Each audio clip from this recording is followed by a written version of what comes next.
नमस्कार दोस्तों, मैं Neeraj Kumar Verwa MG online platform पर आपका स्वागत करता हूं और मैं आपको मैथ पढ़ाऊंगा। आज हम मैथ का जो 10th क्लास का 2020 में माध्यमिक शिक्षा बोर्ड ने जो पेपर लिया है उसको सोल्व करेंगे और बारी बारी से एक एक क्वेश्चन को देखते जाएंगे और आपके लिए एग्जाम में वो काफ़ी बेनिफिशियल होगा। और यहाँ पर हम मैथ सोल्व करते हैं पहले क्वेश्चन से। देखिए क्वेश्चन नंबर पहला, यहाँ पे सूत्र निकलम विधि से वर्ग करवा रहा है।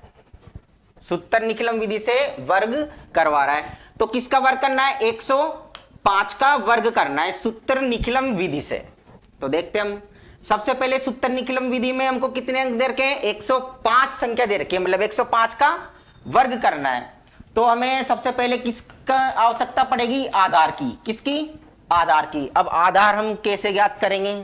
तो ये कितना है? 105। तो 105 के नियरेस्ट राउंड फिगर में जो 100 आता है उसको हम क्या मानेंगे? आधार मान लेंगे। अब आधार आ गया। अब आधार में सबसे पहले यहां पे एक फॉर्मूला देख लो सूत्र निकलम विधि से कि जैसे हमें उपाधार अंक, फिर हमें क्या चाहिए? संख्या, फिर हमें क्या चाहिए? विचलन, और फिर क्या लगाएंगे? ओब्लिक, फिर क्या लगाएंगे? विचलन का स्क्वायर। तो हमें देख लो क्वेश्चन में कौन कौन सी रिक्वायरमेंट पड़ेगी। एक तो उपाधार अंक पता करना है, एक संख्या तो हमको ऑलरेडी पता ही है, और क्या दे रखा है? विचलन दे रखा है जो हमें पता करना है, और यहाँ पे विचलन का वर्ग करना है। तो आधार से हम क्या क्या निकालेंगे? अब उपाधार अंक। लेकिन उपाधार अंक निकालने से पहले हमें क्या पता होना चाहिए? उपाधार। उपाधार ज्ञात करेंगे। तो उपाधार किस तरह से ज्ञात करेंगे? जो ये आधार है अपने पास, इसको इतने से मल्टीप्लाई करना है कि इसके नियरेस्ट आ जाए। तो इसके नियरेस्ट संख्या 1 से मल्टीप्लाई कर लेंगे। अगर 2 से मल्टीप्लाई करता तो वो 210 हो जाता। तो यहां पे इसके नियरेस्ट आ गया। अब उपाधार अंक देखना है अपन को। जो उपाधार अंक वही होता है जिसको हम बेस को जिससे मल्टीप्लाई कर रहे हैं, मतलब आधार को हमने किससे मल्टीप्लाई किया था? 1 से। वही हमारा क्या हो गया?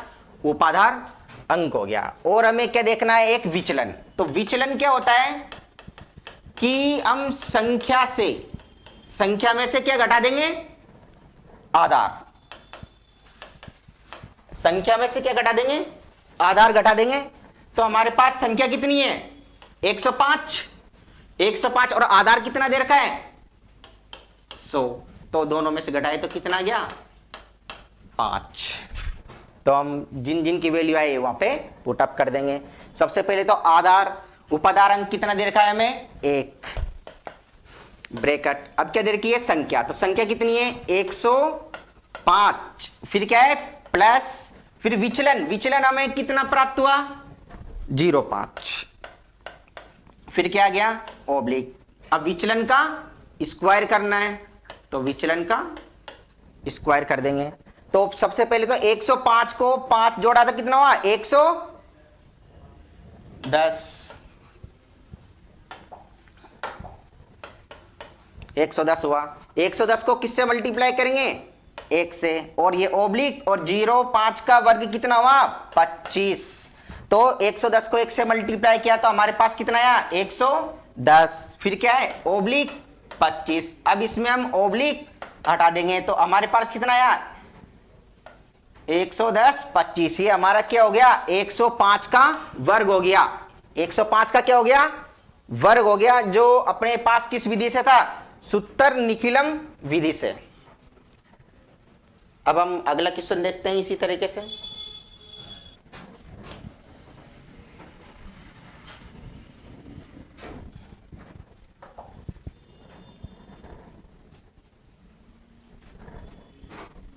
क्वेश्चन देखेंगे हम कि निम्न समीकरण को ज्ञात कीजिए। Solve the following equations. Equations दे रखी है उसने, अपने पास इक्वेशंस दे रखी है, उसने इक्वेशंस दे रखी है अपने पास। 2x + 2 बराबर 7 और x प्लस 2 दे रखा है अपने पास। तो इसको सॉल्यूशन करेंगे। सबसे पहले 2 को तो हम किससे मल्टीप्लाई करेंगे, x से मल्टीप्लाई करेंगे, क्या जाएगा 2x, और फिर 2 को किससे मल्टीप्लाई करेंगे 2 से, तो कितना आ गया 4। अब फिर बीच में क्या है बराबर, अब 7 को किससे मल्टीप्लाई करेंगे x से, तो कितना आ गया 7x। अब 7 को किससे मल्टीप्लाई करेंगे 2 से, बीच में किसका चिन्ह है प्लस का, तो 7 को 2 से मल्टीप्लाई किया तो 14 है। अब देखो x और x वाली टर्म को एक तरफ ला देंगे, तो अपने पास कितना हुआ 2x, और ये इधर आ गया तो माइनस का 7। अब बीच में क्या है बराबर, उधर कितना है 14, जो अचर पद है उनको एक तरफ ले रहे हैं हम, ये प्लस का 4 है, इधर जाएगा तो माइनस का 4 हो गया। अब 2x में से 7x घटाएंगे तो जाता नहीं है, तो बड़ी संख्या में से, बड़ी संख्या किसकी है माइनस की, अब 7 में से कितने घटा देंगे 5, तो कितना हो गया 5x बराबर 14 में से 4 गए तो कितना हुआ 10। अब यहाँ पे x की वैल्यू फाइंड आउट कर लेंगे, x के गुणा में कितना है माइनस का 5, उधर जाएगा तो कितने का हो जाएगा भाग में चला जाएगा तो 5 हो गया। अब काट लेंगे तो कितना हो गया माइनस का 2, जो हमारा किसकी वैल्यू आई x बराबर 2 की वैल्यू आई माइनस का 2, अपने पास क्या आया ये आंसर आया। आया समझ में? अगले क्वेश्चन की ओर चले, ठीक है।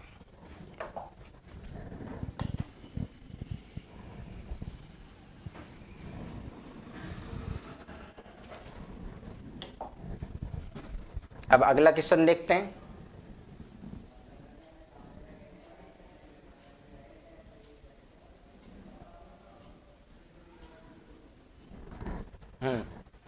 अगला क्वेश्चन दे रखा है, दो संख्याओं का गुणनफल दे रखा है, कितना 12,960, और HCF दे रखा है उसका 18। तो हमें क्या ज्ञात क्या करना है, LCM ज्ञात करना है, अपन को LCM ज्ञात करना है। देखते हैं,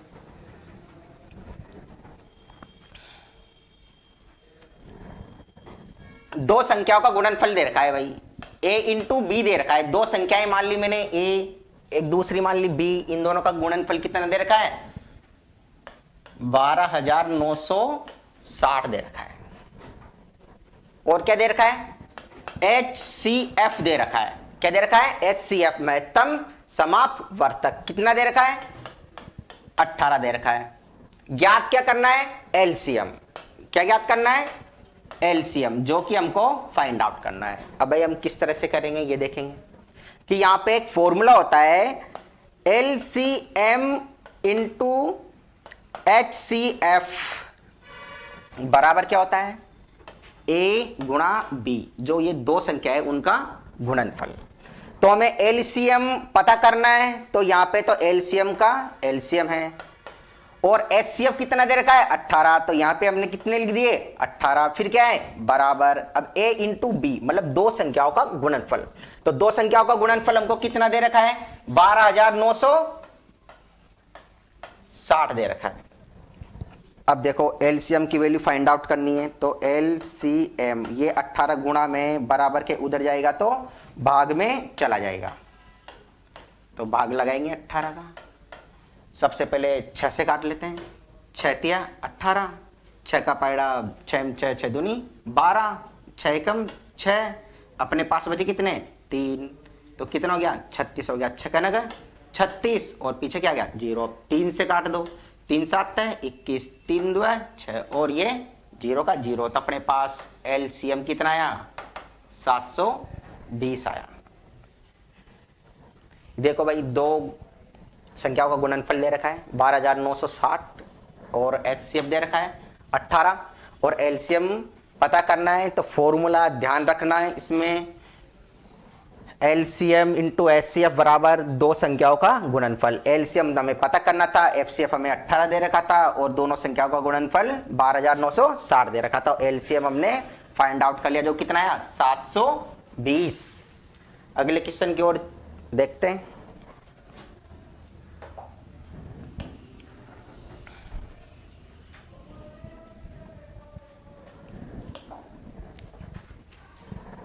अगला क्वेश्चन ट्रिग्नोमेट्रिक से है। तो देखो मान ज्ञात करना है अपन को, क्या ज्ञात करना है? मान ज्ञात करना है। किसका ज्ञात करना है? देखो 3 कोस 30 degree minus 4 cos cube 30 degree. इसके हमें क्या ज्ञात करनी है? वैल्यू ज्ञात करनी है। तो वैल्यू ज्ञात करेंगे तो सबसे पहले हमें कोस 30 का मान पता होना चाहिए। किसका? कोस 30 का। तो कोस 30 का मान कितना होता है?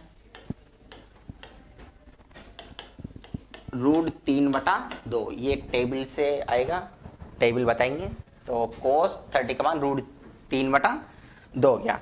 तो हमारे पास 3 का 3 है। कोस 30 का मान कितना है? √3/2। फिर क्या है? माइनस, फिर कितना है?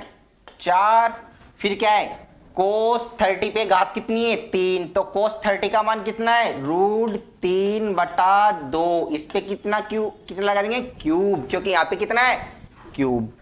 तो हमारे पास 3 को √3 से मल्टीप्लाई करेंगे, 3 √3, नीचे कितना है? 2। अब यहां पे कितना है? माइनस 4 का 4। अब √3 को कितनी बार लिखेंगे? 3 बार। भाई क्यूब निकालना ना, तो √3 इंटू √3। अब सबसे पहले इन दो को मल्टीप्लाई कर लेते हैं, तो कितना हुआ? 3। और क्या हुआ? √3। तो यहां पे कितना आ गया? 3√3/। अब देखो इस 2 का भी करना है, क्योंकि ये 2 पे भी तो है ना क्यूब। तो 2 गुणा 2 गुणा 2। तो 2 गुणा 2 गया तो 4। फिर गुणा 2 करेंगे, कितना आया? 8 आ गया भाई। तो यहाँ पे कितना आ गया? 8। अब देखो 4 से काट लो, कितनी बार कट गया? 2 बार। अब यहाँ पे कितना है? 3√3/2। फिर क्या है? माइनस। अभी अपने पास ये बचा 3√3/2। अब सेम डिजिट में से सेम डिजिट को माइनस करते हैं, तो क्या बचता है? 0। जो हमारे पास ये आंसर क्या है इसका? 0 भाई। तो 3 कोस 30 degree minus 4 cos cube 30 degree का मान कितना आया? 0। तो इसमें ध्यान रखना, टेबल हमको याद करनी पड़ेगी। एग्जाम में विशेष तौर से 2-3 क्वेश्चन इस टाइप से आते हैं। अच्छी मार्किंग वाली प्रश्नावली है। अगले क्वेश्चन की ओर देखते हैं।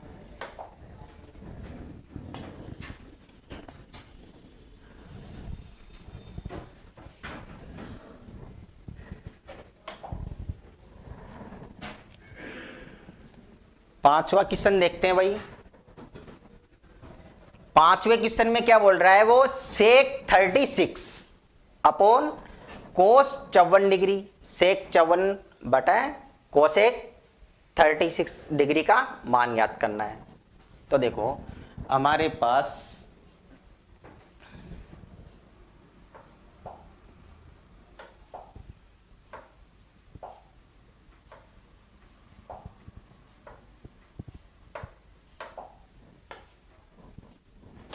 देखते हैं। तो सेक 36 अपॉन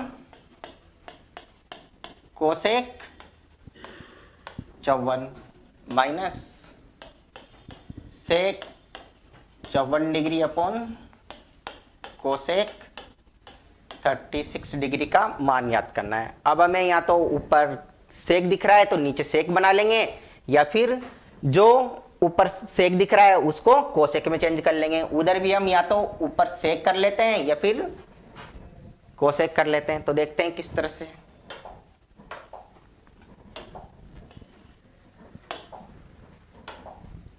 तो देखो हमारे पास फॉर्मूले होते हैं यहाँ पे कुछ चेंज करने के लिए। तो हमारे पास सेक थीटा, इसको किस में चेंज करना है? कोसेक में चेंज करना है। तो इसका फॉर्मूला क्या होता है अपने पास? Cosec 90 minus theta. तो हमारे पास ये देखना है कोस, यहां पे सेक दे रखा है, तो सेक और थीटा की वैल्यू कितनी देर की है? 36। फिर क्या है? बराबर। अब यहां पे क्या है? कोसेक 90 और थीटा की वैल्यू कितनी दे रखी थी? कितनी लगाए अपने यहां पे? 36। तो अपने पास यहाँ पे किस में चेंज हो जाएगा, कोसेक का, तो कोसेक है और 90 में से 36 गया तो 54। तो हमारे पास सेक 36 की जगह हम क्या रखेंगे, कोसेक 54। अब नीचे कितना है, कोसेक 54। नीचे वाले को चेंज नहीं करेंगे हम, ऊपर वाला कितना है, कोस सेक। अब यहाँ पे सेक 54 है, इसको चेंज कर लेते हैं तो वही फॉर्मूला भी वही लगेगा, 90 माइनस 54 डिग्री हो गया, कोसेक हो गया 90 में से 54 गया तो 36 डिग्री। तो हम यहाँ पे क्या लिख देंगे, माइनस लगा के कोसेक 36 और यहाँ पे क्या आ गया, कोसेक 36। कोसेक 36 आ गया। हमारे पास देखो कोसेक 54 से कोसेक 54 कट गया, क्या बचा, 1। अब यहाँ पे क्या है, माइनस। अब कोसेक 36 से कोसेक 36 कैंसिल हो गया तो क्या बचा, 1। अब 1 में से 1 गया तो अपने पास क्या आ गया, 0। भाई यहाँ पे अपन को ये फॉर्मूले याद करने हैं कि सेक थीटा बराबर कोसेक 90 माइनस थीटा, इनको चेंज करने के फॉर्मूले हैं जो हम बताएंगे। अगले क्वेश्चन की ओर चलते हैं। ये जो प्रश्नावली है बहुत मार्किंग वाली प्रश्नावली है, एग्जाम में इस टाइप के क्वेश्चन बहुत आते हैं।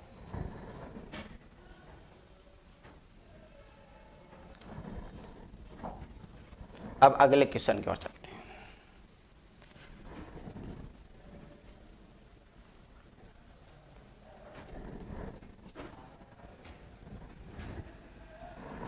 देखो अगला क्वेश्चन देखते हैं।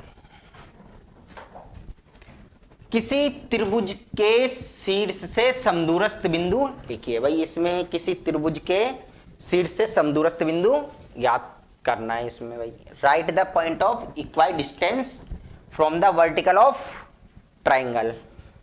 तो देखते हैं भाई, इसमें हमारे पास ये हो गया भाई त्रिभुज,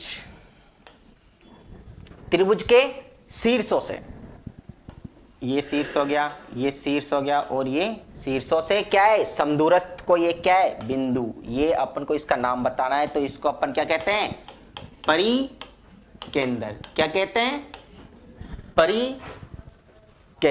परिकेंद्र कहेंगे तो इसको आंसर दिया सरकम सेंटर। क्या दिया है, सरकम सेंटर, मतलब इसको क्या बोलेंगे, परिकेंद्र। तो हमारे पास आंसर यही था इसका। त्रिभुज का जो समदूरस्थ बिंदु है उनको वहां पे जो प्रतिच्छेद करते हैं वो क्या कहलाता है, परिकेंद्र। ये परिभाषा है इसमें। अगले क्वेश्चन की ओर देखते हैं।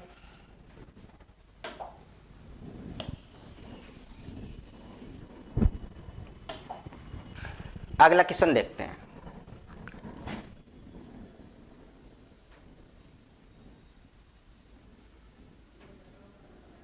अगले क्वेश्चन में हमें क्या दे रखा है, जैसे देखो 5 सेंटीमीटर त्रिज्या का क्या दे रखा है, एक वर्त दे रखा है। 5 सेंटीमीटर मतलब सबसे पहले हम क्या बनाएंगे, एक वर्त बनाएंगे। तो हमने सबसे पहले एक वर्त बना लिया 5 सेंटीमीटर त्रिज्या का। तो यहां पे इसका ये क्या है, केंद्र बिंदु हो गया। अब यहां से हम इसकी ये हो गई त्रिज्या, कितनी देर की है, 5 सेंटीमीटर। और केंद्र से 13 सेंटीमीटर की दूरी पर क्या है, कोई बिंदु है, वहां से क्या है, हमने स्पर्श रेखा से उसकी लंबाई ज्ञात करनी है। तो स्पर्श रेखा से कोई बिंदु है जो कितने, केंद्र से कितनी दूरी पर है, 13 सेंटीमीटर की दूरी पर है। तो हमको भाई वर्त के स्पर्श बिंदु से उस बिंदु की लंबाई ज्ञात करनी है। तो ये इसको हम नाम दे देते हैं ओ, इसको नाम दे दिया ए, इसको नाम दे दिया बी। अब यहाँ पे देखो ये 90 डिग्री का एंगल बन गया। तो हम यहाँ पर क्या लगाएंगे, पाइथागोरस प्रमेय। तो पाइथागोरस प्रमेय में हम क्या देखते हैं, ये क्या है, कर्ण, ये क्या है, आधार, और ये क्या हो गया, लंब हो गया। तो पाइथागोरस प्रमेय क्या कहती है अपने पास, कर्ण का स्क्वायर बराबर आधार का स्क्वायर प्लस लंब का स्क्वायर। तो हमारे पास कर्ण कितने देर कर्ण यहाँ पे ऐसे भी लिख सकते हैं, इधर से स्क्वायर हटा देते तो उधर क्या चढ़ा देते हैं, रूट चढ़ा दो। तो आधार का स्क्वायर प्लस लंब का स्क्वायर। अब वैल्यू रख सकते हैं हम। देखो जैसे कर्ण कितना दे रखा है, ओ बी है अपने पास, कर्ण कितना दे रखा है 13, और यहाँ पे कोई बात नहीं,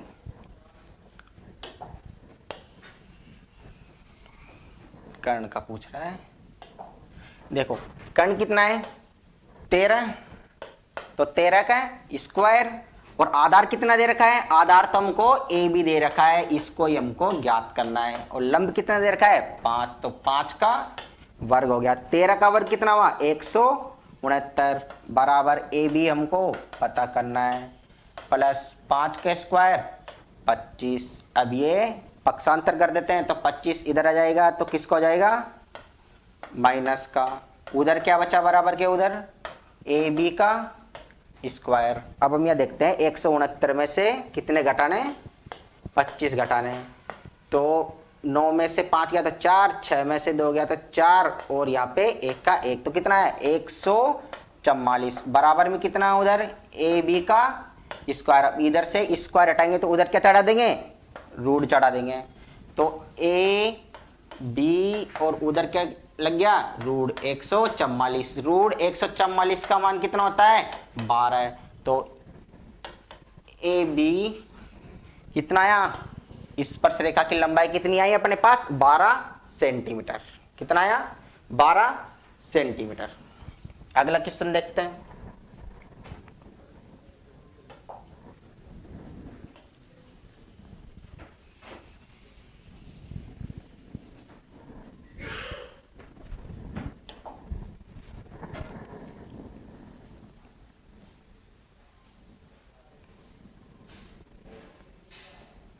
क्वेश्चन नंबर 8।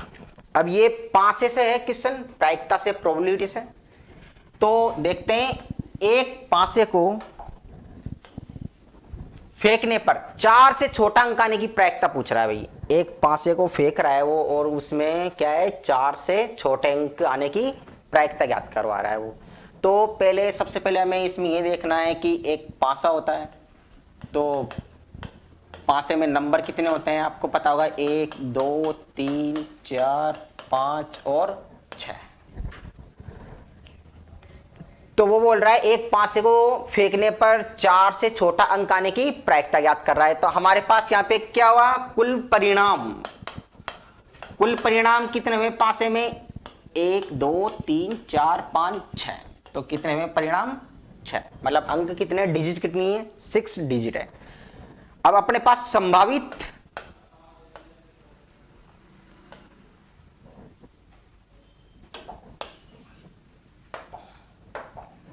जो अनुकूल परिणाम होते हैं या संभावित परिणाम वो पता करने हैं। देखो अपने पास कितने दे रखा है 4 से छोटे अंक, तो 4 से छोटे अंक कितने हैं ये हैं ओनली। तो इसमें कितनी डिजिट हुई 1 2 और 3, भाई 4 से छोटे कितने हैं 1 2 3, तो कितनी डिजिट हुई 3। तो ये हमारी क्या हुए अनुकूल परिणाम। इसमें फॉर्मूला होता है कि अनुकूल परिणामों की संख्या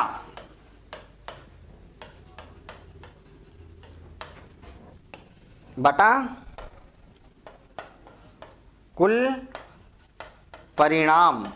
अनुकूल परिणाम कितने आए हैं अपने पास 3 बटा कुल परिणाम कितना है 6। तो काट देंगे, 3 से 1 गया और ये गया 2 बार, तो अपने पास आंसर कितना आया 1/2। तो भाई हमारे पास एक पासे को एक बार फेंके जाते हैं तो उसमें डिजिट कितने होते हैं 1 2 3 4 5 6 प्रायिकता ही आती है। कुल परिणाम कितने हो गए, इनकी डिजिट गिनते हैं 1 2 3 4 5 6, तो ये 6 हो गए। और कुल अनुकूल परिणाम जो संभावित परिणाम होते हैं वो किस तरह से देखेंगे, क्वेश्चन में देखेंगे कि क्या आ रहा है कि 4 से छोटा, भाई फेंकने पर कितना आ जाए 4 से छोटे, तो 4 से छोटे कौन से हैं 1 2 3, तो ये कितने डिजिट हैं 1 2 3, तो 3 डिजिट हो गए अनुकूल परिणाम। फॉर्मूला होता है प्रायिकता का, प्रोबेबिलिटी का, अनुकूल परिणामों की संख्या बटा कुल परिणाम।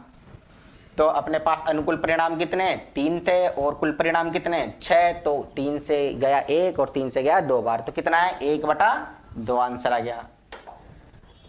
ठीक है, अगले क्वेश्चन की ओर चलते हैं।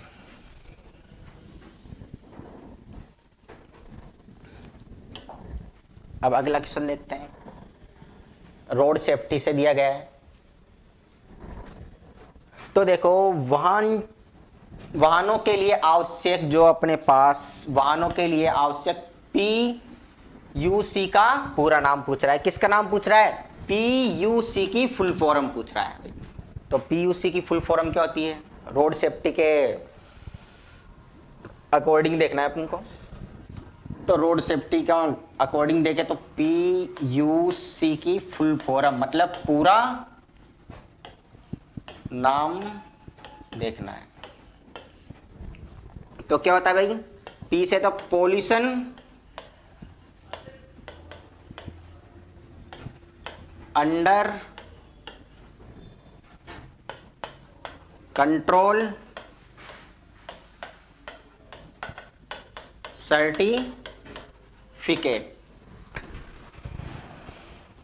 PUC का फुल फॉर्म क्या होता है, pollution under control certificate. Hindi में क्या बोलेंगे इसको,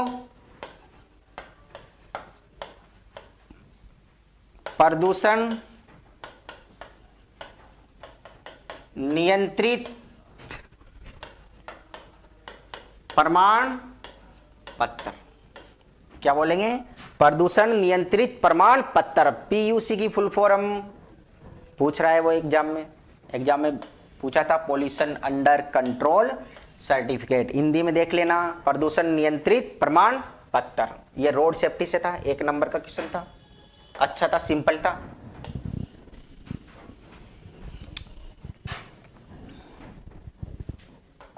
नेक्स्ट क्वेश्चन की ओर चलते हैं।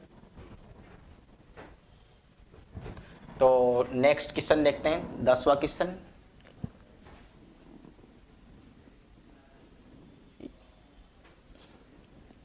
ये भी होने में तो रोड सेफ्टी जैसा ही है, लेकिन इसको सोल्व करते हैं। जैसे देखो क्या दे रखा है, एक कार 3 मिनट में पहला और एक कार 3 मिनट में क्या है पहला, और 6 मिनट में क्या दूसरा, और 9 मिनट में तीसरा यातायात का सिग्नल पार करती है। भाई यातायात का सिग्नल जो पार कर रही है, 3 मिनट में तो पहला सिग्नल पार करती है, 6 मिनट में दूसरा और 9 मिनट में तीसरा। तो वह पूछ रहा है कि 13वां सिग्नल कितने समय में पार करेगा। भाई कितना पूछ रहा है वो 13वां, 1 नंबर का क्वेश्चन है। देखते हैं, देखो यहां पे हमको देखना है फर्स्ट सिग्नल कितने मिनट में, 3 मिनट में, सेकंड सिग्नल कितने में, 6 मिनट में, और थर्ड सिग्नल कितने में, 9 मिनट में। तो ऐसे पूछ रहा है वो 13वां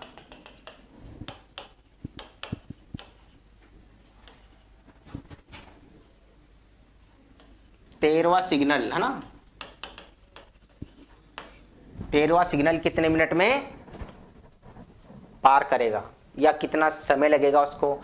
तो यहाँ पे देखो 3, 6, 9, जैसे अपने पास यहाँ पे क्या बन गई समांतर श्रेणी, तो इनका क्या है समय निकालना है, 13वें पद में कितना समय लगेगा। तो अपने पास इसके लिए देखो प्रथम पद ऐसे देख लो 3, 6, 9 डॉट डॉट डॉट डॉट, कौन सा पद 13वां पद।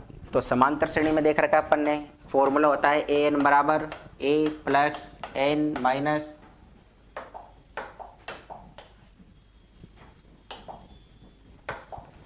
One into D. अब यहाँ पे सबसे पहले हमें a पता करना है, n पता करना है और d पता करना है। सबसे पहले यहाँ पे देखना है a, ये क्या दे रखा है प्रथम पद। प्रथम पद क्या होता है a, तो a बराबर कितना है 3, तो a बराबर तो हमारे पास कितना दे रखा है 3 दे रखा है। अब हमें पता क्या करना है n, तो n यहाँ पे कौन सा पद है 13वां, तो n बराबर कितना हो गया 13।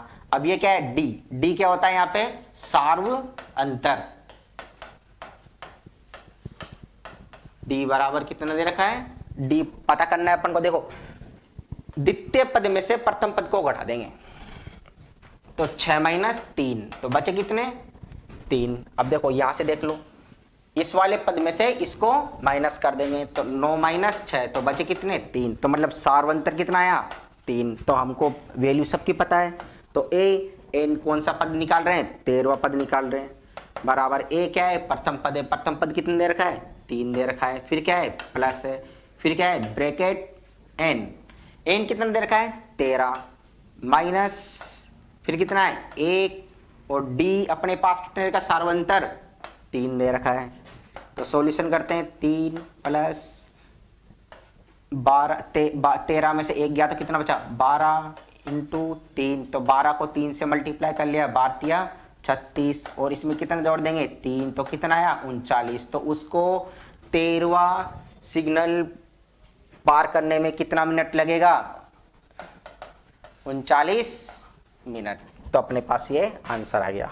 जो समांतर श्रेणी था उससे सॉल्यूशन करना है, 13वां सिग्नल का समय आया कितना गया, 39 मिनट्स। जो देखो फर्स्ट सिग्नल 3 में पार कर रहा था, सेकंड सिग्नल 6 मिनट में, थर्ड सिग्नल 9 मिनट में, तो 13वां सिग्नल कितने मिनट में पार करेगा। तो अपने पास यहाँ पे एक समांतर श्रेणी बन रही है यहाँ पे, तो 3, 6, 9 और 13वां पद ज्ञात करवा रहा है। तो ज्ञात करवा रहा है तो प्रथम पद क्या होता है, ए, और दोनों का अंतर क्या होता है, यहाँ पे 3 बच रहा है, यहाँ पे भी 3 बच रहा है, तो ये क्या होंगे, सार्वंतर डी, और एन अपने पास 13वां पद है, ये अपने पास एन 13वां पद निकाल रहे हैं, ए बराबर तो अपने पास 3 है, एन बराबर कितना है, 13 माइनस 1, और इंटू डी सार्वंतर कितना है, 3। तो 13 में से गया तो 12, 12 को 3 से मल्टीप्लाई कर 36, 36 में 3 जोड़े थे 39 मिनट। और 13वां सिग्नल वो कितने मिनट पार करेगा, 39 मिनट्स में।